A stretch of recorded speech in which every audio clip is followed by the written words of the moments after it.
Mugire amahoro y'Imana, nizere ko muguwe neza aho muri kandi icyumweru gikomeje kugenda neza. Nkaba uyu munsi mbateye ngira ngo tuganire ku bintu byinshi dushobora gukora kugira ngo twereke leta ko icyemezo cyo gufunga insengero kitatunyuze kandi ko zifunguwe twese nta buhomba. Nkaba nshaka kwifashisha ijambo ry'Imana uko ndyizera kuko ngenda umukristo, ariko nkaba nizera ko n'abandi mu myemerere yanyu baba abamizirima, abasilamu cyangwa n'abandi bafite indi myemerere babujijwe guterana na leta, ko nabo bafite izindi ngero bashobora kubona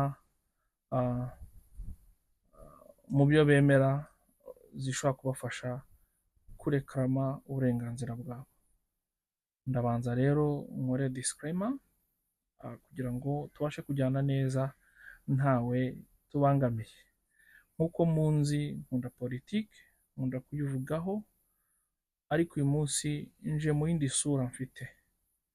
Nyuma burya byandi bya politiki tuganira, nyuma byandi tuvuga bya activisme n'iki, turi abantu. Ndi umupapa ufite abana, ufite inshuti,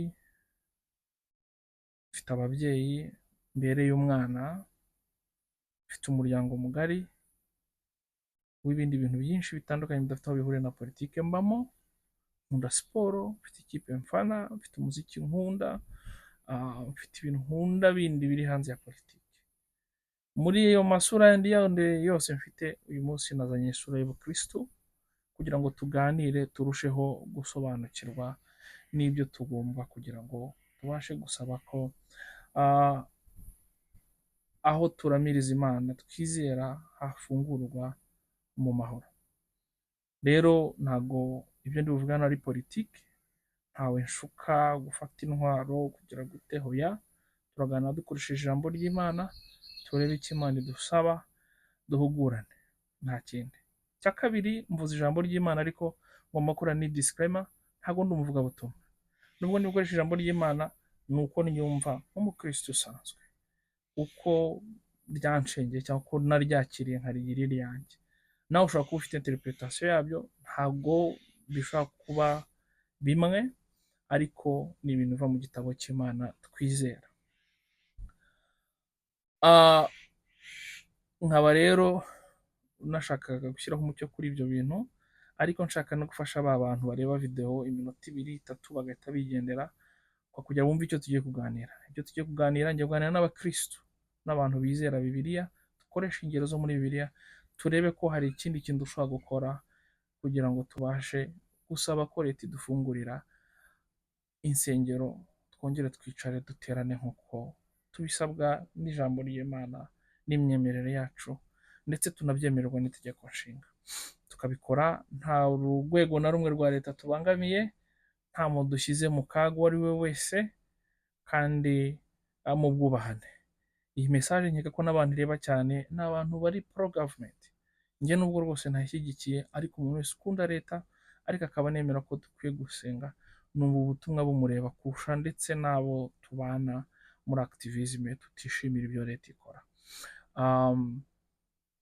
Rero mbere yo kugenda, nimba ari icyo washakaga kumva ndibuvugeho, ndashaka kubanza kubwira nti mwiyandikishe, ubu ibiganiro bizahoraho, kandi nifuza ko nzazana aba expert kutuganiriza mu bindi bintu nafitemo competence. Ikintu nshoboye cyane ni ukuganira, ikintu nshoboye ni ukuvuga ibitekerezo byanjye ko mbyumva, ikintu nzi cyane ni amateka ko nayumvishe ariko ntago nayize, ikindi ndangira n'umutwe wibuka vuba ibintu runaka nkahuza ama dots ku buryo bworoshye kuko mbimazemo igihe, ariko ntago ndi expert ku buryo nkenera n'abandi bantu, nkenera input z'abandi bantu, ariko kugira ngo bazaze kutuganiriza nuko babona ko hari audience ibikeneye koko. Niba tutaragera ku 10,000 ntawe tuzazana, ariko nitugera ku 10,000 kandi harabura bazaza, kubera ko nkurikije mu cyumweru kimwe ibyo ndabonye ko muzabyakira neza. Ndashimira kandi abantu munyandikira. Hari abanyandikira hano kuri comment n'iki, ariko hari n'abandi dusanzwe tuzanye mu buzima busanzwe, mwansanze mu gikari munyandikira kuri nimero zanjye, aho naherukaga. hari abantashye bambwira nabi, ariko disi biriya ntibishobora gutuma mbanga, kandi namwe nzi ko nubwo wenda mufite umujinya kubera ibyo navuze, ariko ntabwo bikwiye kudutandukanya. Igikuru ni uko ntawahemukiye undi, sinaguhemukiye nawe kandi ntiwampemukiye, nubwo utambwiye neza. Rero ibyo ntibishobora kuduteranya, aho tuzahurira tuzaganira, kandi nyuma y'ibi hari ubundi buzima tuzabamo, si byo se? Twagiye. Aha hantu rero ndashaka ko haguma abakirisitu, abantu bizera kandi bizera Bibiliya. Indi myemerere nuguma hano ntibikubangamire, ngiye gukoresha Bibiliya, ariko nk'uko nabivuze ntabwo ngewe ndi umuvugabutumwa, ndayikoresha uko nayumvishe, uko ijambo ryanshengeye. Uramutse wumva rero biri biza, ni ukubyumva n'uburenganzira bwawe, ariko nanjye n'umutima wose ibyo mvuga mbikuye ku ndiba y'umutima, niko mbyizera kandi niko mbibona, sibyo? Kuva insengero zafungwa, abantu benshi bakijijwe kandi bakunda Imana bagize umutwaro gusabira igihugu n'ubuyobozi kugira ngo bufungure insengero. Bamwe duhurira mu matsinda atandukanye, habaho kwitanga kugira ngo ibyo leta yasabwe bikore, ariko nyuma byaje kugaragara ko n'ibyarangiye leta itabishimye. Ngira ngo mwumvishe ijambo perezida ejo bundi yavuze, avuga ko n'ibifunguye ahubwo bizafungwa nyuma. Icyo rero ni ikibazo, nkaba numva ari ngombwa ko tumugamburuza, tukamwereka ko ibyo avuga atubangamiye, tukabereka ko ibyo leta ikora nimba aranabitekerejeho mu bundi buryo, twese ko tubishaka mu bwubahane, sibyo? Kuko icyifuzo kukigira ni byiza, ndetse rimwe dutegekwa no kujya ku mavi tukagisengera. Bamwe dufite n'amasezerano tumara imyaka iki n'iki, bamwe muri mwe murafite. Icyifuzo cyose turagisabira, ariko ijambo ry'Imana hari ikintu kiri consistency nabonye mu bitangaza Imana yagiye ikora, mu masezerano yose yagiye isohora, isaba abantu kugira icyo bayifasha kugira ngo nayo ikora ibyo bashaka.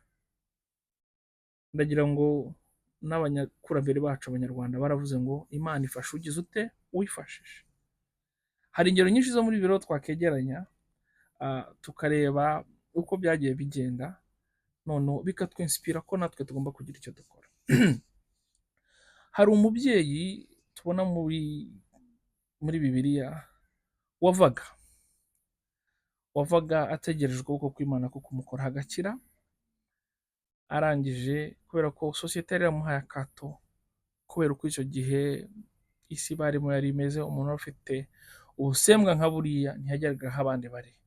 Ntabwo guhura na Yesu byari byoroshye, ariko yakoze urugendo ava iwe agera aho Yesu ari, ariko abona ntibabashe kuvugana kubera impamvu zitandukanye namwe muri kumva, kubera ubwo busembwa yari afite, kubera uko kunenwa kwari kuriho. Arangije yigira inama yo gukora ku mukenyero wa Yesu, ku mwitero wa Yesu. Akimukoraho, Yesu ngo yabyumvishe ko imbaraga zimushizemo cyangwa zimuvuyemo, imbaraga hari zivuye. Aje aramubwira ati, genda kwizera kwawe kuragukijije. Turi kumvikana? Uwo mubyeyi atava mu rugo ngo agire ikindi kintu akora, ntabwo byari bihagije kugira ngo Yesu amukize. Hari urundi rugero Yesu yahumuye impumyi, atoba kondo kugira ngo babashe kugashyira ku maso, ntibarangije. Aramubwira ati, jya mu mugezi banza witwa Solowamu, ati ukarabe urakize. Aho ushaka kwibaza uti Imana ishobora byose, ko Yesu wakije n'abana gira utya, kubera iki we yamwoheje ku mugezi? Kwari kugira ngo agire icyo akora, agire uruhare mu biri kumukorerwa. N'inshuti ya Yesu Lazaro yarapfuye, amara iminsi napfuye, baramuhambye, barashyize kumva ikibuye kiremereye cyane. Yesu aje aho yarahugukiye, mbere uko amuzura asabye umuryango we kwigizaho cya kibuye, hagati agahinda kanyu mukajyane hirya, amarira yanyu muyajyane hirya, mwigizeyo. Kwari kugira ngo nabo bagire uruhare mu bigiye kuba.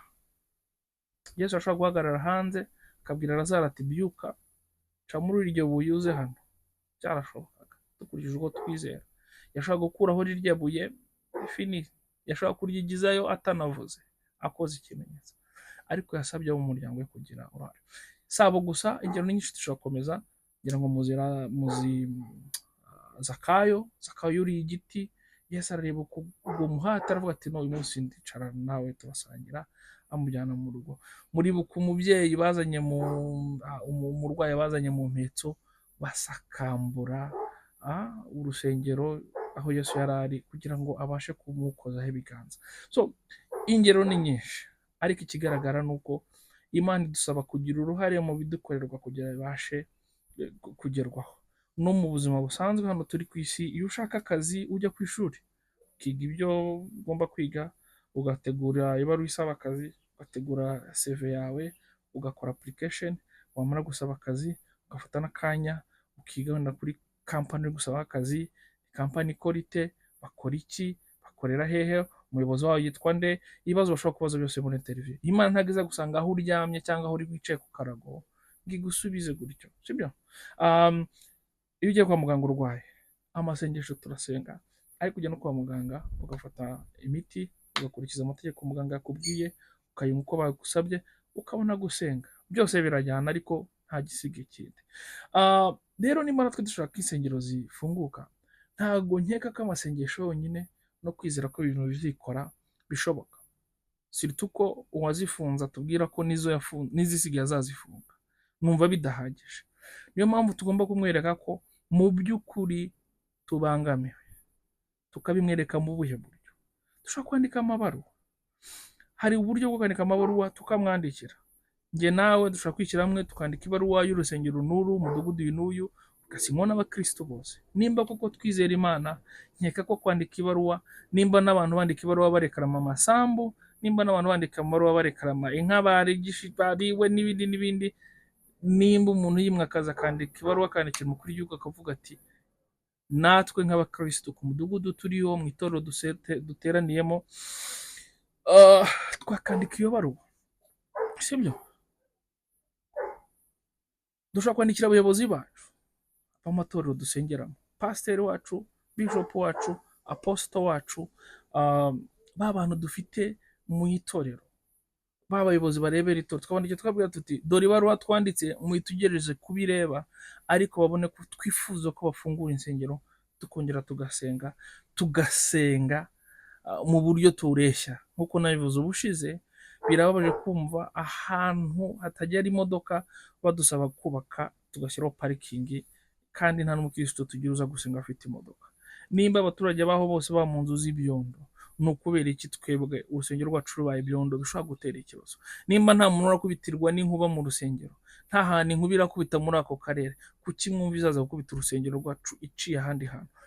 Tugasaba icyo kintu, kandi tukabisaba tudafite isoni. Dufite abantu b'abaloya bize amategeko, ni ukubera iki tudatanga ikirego muri leta, mu rukiko rw'ikirenga cyangwa urukiko urwo ari rwo rwose, tukarega leta, bitari ugushinga imanza gusa, ariko tukarega leta ko hari ingingo y'itegeko nshinga yacu, ry'itegeko nshinga ibangamiye. Turi muri sosiyete igendera kuri repubulika, dufite igihugu tugendera kuri repubulika, dufite perezida bien sûr, dufite n'itegeko nshinga. Iryo tegeko nshinga nimba ridakurikijwe, hari inzira zo kurekarama ko ibyo bintu bitari gukorwa uko bikwiye. Kandi dukwiye nanone kureba ese ni gute hashobora kuba igitaramo kikarangira nta muntu n'umwe ubajije ikibazo nk'icyo. Dushimira Oswakim, nubwo mbere ntari nabyumvishe gutyo, kuko numvisha abajije ikibazo ntibamusubiza, bamurira mu mibare, birangira nta gisubizo. Ariko reka tubwire, dufite abanyamakuru, kubera iki icyo kibazo atari cyo cyiza ku isonga y'ibibazo byose mubaza, mukakibaza politely, kubera ko nkeka ko leta niyumva abantu 1,000 miliyoni bari gusaba icyo kintu mu kinyabupfura nk'uko ibikunda, izageraho igamburuzwe, yumve ko igomba gufungura ibyifungura, sibyo? Kuki abantu mpamagara kuri radiyo mu gitondo uhamagaye KNC, icyo kintu gishyira imbere umucarenjinge ashobora kugenda akajya kuri kote ya leta bien sûr kubera wenda ariko tuba force kugira icyo babikoraho. Numva ari inshingano dufite, ntabwo tuzicara gusa ngo dusenge, twizere ko ibintu bizagenda uko tubishaka, twizere ko amasezerano Imana aduha azasohora gutyo gusa tutabashije kuyakorera. Kuko ntago Imana numva tukwiye kwifata nk'umucakara cyangwa nk'umukozi gusa uduha hari ibyo abafaransa bita ngo die à nos ordres cyangwa die guichet automatique cyangwa ATM card, hahandi ikintu cyose ujya imbere y'Imana gusaba, we ntugire icyo ukora kugira ngo ibyo usaba bibashe kuboneka. Numva rero ari ngombwa ko twagira ikintu dukora kugira ngo ibyo dushaka bigerweho. Gusenga ni byiza, ariko gusenga konyine no kwizera numva bidahagije, hakenewe n'ibikorwa nk'uko tubisoma muri Yakobo wa 2:26, aho kwatubwira ngo kwizera Imana kutagira ibikorwa nako kuba gupfuye. Uvuga ngo nimba nta bikorwa turi gukora tukizera gusa ko ibintu bizagenda gusa, numva twaba turi gusoma ijambo ry'Imana amacuri. Kuko ukuntu tubizi twese, Imana iradukunda, Imana itugenera ibidukwiye, ariko hari naho tuyisaba, hari naho dushyira ibintu ku meza tuvuga ati mukoreshe. Imana itanze manu ntabwo izaza no kuyidutoragurira. Imana yaduhaye itegeko nshinga, iduha inkiko, iduha abantu bize amategeko twagakwiye gukoresha kugira ngo barekere mu ubwo burenganzira. Imana yaduhaye ururimi, iduha izi platform dushobora gukoresha, tukibutsa abantu ko ari uburenganzira bwabo bakandika. Ntawe tubwiye ngo ajye mu muhanda kwigaragambya, ntawe tubwiye ngo afate imbunda, ntawe tubwiye ngo ajye gutuka umukuru w'igihugu, ntawe tubwiye ngo abe nk'agasuku cyangwa agira ati no. Turi kubwira abantu ngo bibuke uburenganzira bwabo, baburekarame. Ibyo nitubizira nta kibazo. Nkeka ko bakwishe cyangwa bagukubise cyangwa bakwirukanye ku kazi kubera ko gusa wa complain uvuga uti Imana dukeneye ko insengero zifunguka, leta turashaka ko udufungurira insengero, waba ugiye neza. Kuko n'ubundi diabete izakwica, umutima uzakwica, se accident yakwica, moto yagukubita hasi ugapfa, wasitara ugapfa, wapfa uri kubyara, waryama ugapfa, nimba n'abandi bapfa, ariko ugiye kubera ko wavuze ibyo, sinkeka ko kandi hari ikibazo na kimwe uzagira nuramuka ubivuze gutyo. Ntago Imana izacamo inyanja ngo izinatwambukire nka kwa kundi kw'Abisirayeli. No, ntago ariko bimeze. Uyu munsi rero ndifuza kugucalenjinga, nkubaze nti nirihe buye ugomba kwigizayo kugira ngo insengero zifunguke? Ni uwuhe mwitero ugomba gukoraho kugira ngo kugira ngo insengero zifunguke? Ese ni akahe kondo Imana yatobye ikagushyiraho? Ni iyihe tara Imana yaguhaye? Ni ikihe kintu ufite Imana yaguhaye usabwa gusa kujya ku mugezi kugira ngo tubashe kubona ibyo dusabwa byose,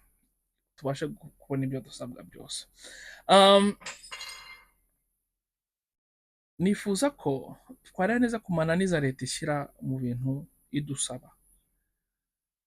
Ndabibutsa ko n'imidugudu yacu, uturere twacu, utugari twacu, ku karere wenda ho ni sawa, ariko izo tuwarete 8 na za parikingi basaba abantu n'amakaro n'ibiki byose, no ku tugari nta birimo.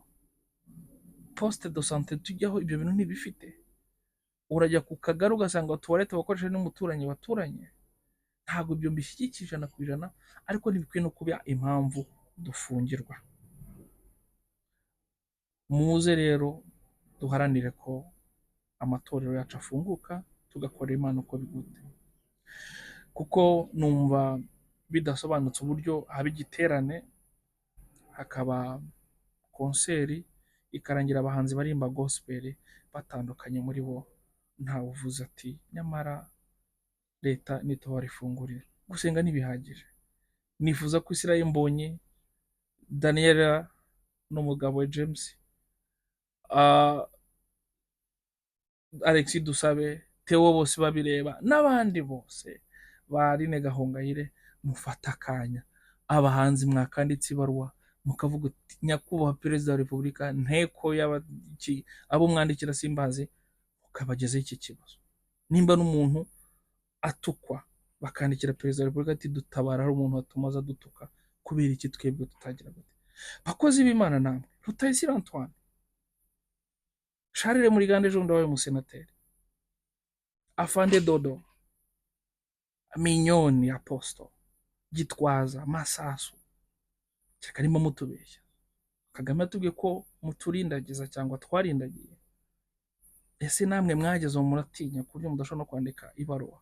Cardinal Kambanda, numva bidakwiye ko twicara gusa ngo dusenge tubiragize Imana, cyane nimba tunabikoze tubikore mu ibanga. Ntago bikwiye.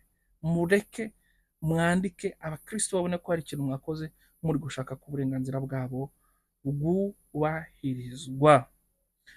Nawe uri kumva iyi video, nawe uri kureba ino kuri social media yawe, ese ukora iki kugira ngo insengero zifunguke? Birahagije kwandika post imwe, aho kugira ngo dupostingira amafoto yawe uriye ntacyo bitwaye. Ariko ku cyumweru kora post nziza usabe leta kudufungurira insengero, kuko uri umukristo kandi urabyizera. Cyeka nimba nawe wumva wari wararindagiye, nimba wumva wari wararindagiye, it's okay. Ubwo nawe tuzagira icyo kugusengera ugaruke mu gakiza. Ariko umuntu wese ukizera Imana ko ishobora byose kandi ikaba yumva hari ibintu byinshi ishobora kudukorera mu buzima, akwiye kugira iki kintu cye. Uri umunyamategeko, ntabwo ukeneye ko abantu bahura kugira ngo bakubwire ngo ese turebere uko amategeko avuga kugira tubashe kujya kurekara mu burenganzira duhabwa n'itegeko. Wakora ikintu, uri umuririmbyi, uri umukristo, buri wese mureke isengesho ryacu ryoye kuba Mana murikira abayobozi bacu badufungurira amatorero, ahubwo mureke ribe Mana nyereka icyo ngomba gukora, umpa imbaraga zo kugikora, kandi nshize amanga kugira ngo itorero ryawe ryongere riramye ritekanye. Wafunze izi nsengero yanazifungura, ariko hakenewe ko tumugaragariza ko bitubangamire. Nitwanga ariko n'izisigaye yatubwiye ko azazifunga. Nkeka ko tuzaba tutarakoze akazi dusabwa nk'abakristo. Gusenga ni byiza, gusenga bikingura ijuru, gusenga bitwegereza Imana, ariko ntibihagije. Dukeneye kugira icyo dukora mu mahoro, tukabwira abayobozi bacu, tukabwira abautorite b'igihugu cyacu ko bakwiye kuduha uburenganzira bwacu. Nkaba nasoreza hano mbasabira umugisha ku Mana, kandi mbasaba kugira iki kibazo cyanyu. Buri cyumweru nzagerageza kuganira kuri ibi kugira ngo turusheho kumva koko hari ikibazo kitwugarije. Abakristu bakeneye kongera kwegera Imana kandi bakayegera ntaho bahagaze hejuru. Nongere mbibutse rino sengesho, Mana murikira abayobozi bacu badufungurira amatorero, ntabwo bihagije, ahubwo mureke dusenge ngo Mana nyereka icyo ngomba gukora, umpa imbaraga zo kugikora, kandi shira amanga itorero ryawe ryongere riramye ritekanye. Murakoze, murakagira Imana, murakagira u Rwanda, kandi muragakizwa. Murakoze. Pamo.